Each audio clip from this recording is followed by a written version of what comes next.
Agora, é possível fazer uma comparação da economia da educação no Brasil e em outros países onde a educação é mais valorizada? Olha, uma coisa é a economia da educação, ou seja, o pensamento econômico aplicado à explicação da economia. No Brasil é muito fraco, né? Nós temos muito pouca discussão nessa área e acho que as discussões que são feitas ainda hoje estão defasadas em relação ao tipo de debate que se faz no mundo, né? No mundo, nos países mais desenvolvidos, você já tem um desenvolvimento da economia da educação em nível de modelos econométricos para avaliar o impacto que os gastos com a educação têm sobre os níveis de pobreza, sobre o desenvolvimento econômico em geral e o desenvolvimento tecnológico.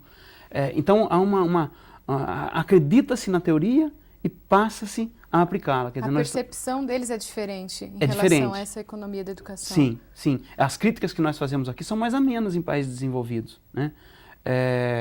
Então parece que a economia da educação é uma coisa de país desenvolvido e aqui a gente faz a crítica. Então há que se superar essa diferença também, né?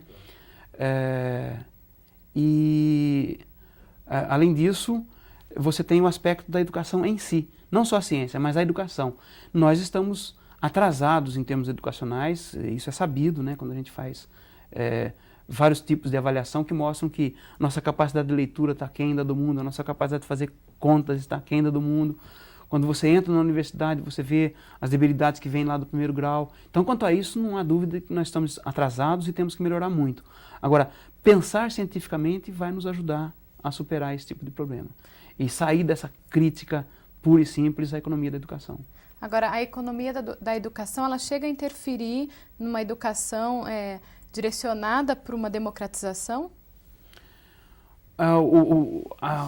O começo do meu livro é exatamente essa discussão de que, no final do século XX, nós tínhamos no Brasil uma discussão de que nós tínhamos que reformar o ensino para que ele proporcionasse mais capital humano.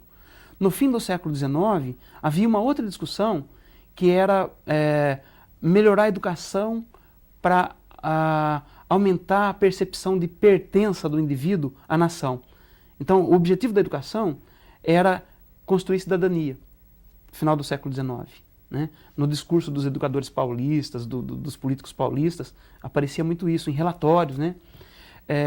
Então, o que eu quero com a educação? Eu quero construir cidadania. Né? Eu quero ter a república, a democracia, cidadãos mais conscientes. Lógico que não se pensava em todos os cidadãos, né? Havia muita exclusão, mas queria-se pensar na cidadania. No final do século XXI, é a educação mais para o trabalho. Então, pode ser entendida como capital humano. Do século XIX, você pode chamar de capital social.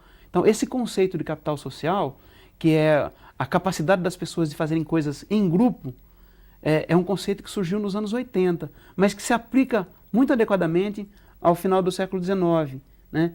Então a educação tem as pessoas querem colocar para ela esse duplo objetivo, de construir profissionais competentes e de construir cidadãos. Então, quando eu falo para além do capital humano, eu estou falando de uma economia da educação, que além de levar em conta o capital humano, considere também o capital social, ou seja, uma educação para construir cidadania. Agora, existem aqui, vou colocar mais uma palavrinha aqui, que é a política. As questões políticas, elas interferem na economia da educação? Pois é, o economista pretende trabalhar com a lógica econômica. E trabalhar com a lógica econômica, muitas vezes, significa, no jargão tradicional dos economistas, tirar a política de lado. É mais mercado, menos governo. O governo é o espaço do poder, né?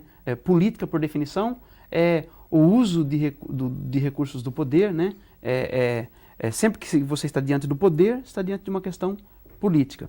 E economia é o âmbito do mercado, é o âmbito das trocas, o âmbito da produtividade. Então, na economia, supostamente, né, os teóricos da economia pretendem que há uma neutralidade. Então, se eu vou ao mercado para conseguir um lanche, eu pego o meu dinheiro e compro o lanche. Você, digamos que esteja vendendo o lanche, o sanduíche, me entrega o sanduíche porque você está interessado no meu dinheiro. E eu te entrego o meu dinheiro porque você está, porque eu estou interessado no lanche. Então, as nossas vontades eu não obrigo você a me vender o lanche, e nem você me obriga a comprar o lanche. Então, em tese, o mercado elimina o poder. Eu não uso o poder para... Né? Eu uso, os nossos interesses já estão concatenados. E se você conseguir um sanduíche por política pública, o Fome Zero, né, foi a sociedade que decidiu que os mais pobres devem receber o sanduíche de graça. Então, o poder da sociedade, né, fez com que fosse tirado dinheiro através de tributos da sociedade para dar dinheiro para aquele pobre. Porque se você perguntar para a pessoa, pedir para a pessoa, entregue para ele todo dia um sanduíche, fala, não, ele que vai trabalhar. Então, há uma incompatibilidade, né, entre economia e política, né, que os economistas pretendem afastar a política da economia. Então, a tese de mais mercado, que é a tese neoliberal, é a tese da não política. Só que isso é na cabeça dos economistas, né?